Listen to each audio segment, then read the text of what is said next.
我是夏妈，晚上好。今天做的是砂锅鲈鱼、红辣椒炒肉，还有空心菜梗，都是挺简单的家常菜。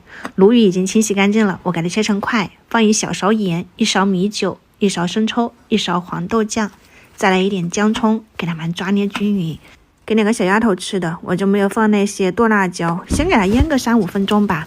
砂锅底部放一点油，你放点洋葱、大蒜粒、生姜，先给它煎香，再铺上一点那个香葱，再把腌好的鱼块码上去，下面那个酱汁也要倒进去哈，然后你就不用管它了，开成最小火，盖上盖子，就这样子干焖10多分钟。这边来炒菜，我已经把那个切好了哈，空心菜梗、青辣椒、一点蒜末加上豆豉，锅里面油热，倒进去，撒上一点点食用盐，快速的给它翻拌均匀。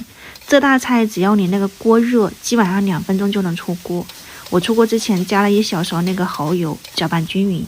很简单的清炒空心菜梗，带一点青辣椒的味道会更好吃，可以在家里面去尝试一下。然后这边的话呢，炒一个肉，先把肥肉放进去炒出油脂，再加入瘦肉，放一点姜蒜，给它翻炒均匀。没有什么水分了，加一点酱油哈，给它上个颜色，提一下味道。再把那个大红辣椒，这个辣椒不辣，有一点那个肉感哈，我觉得挺好吃的。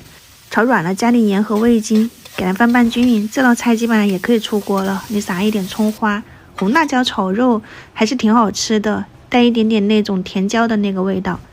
最后我切了一点酸菜，放上蒜末跟姜末炒香，淋入开水，加点盐、生抽、胡椒粉，再把你自己喜欢吃的任何配菜放进去煮一个酸菜汤。我放的是猪血哈，出锅你放上一点香菜就搞定了，也可以放那个粉丝啊，或者是一些其他的。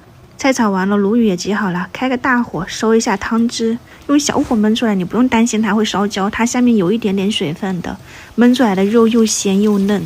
今天5月21号的晚餐就是这几道菜啦，供大家参考一下。我们先开吃啦，明早再见，拜拜。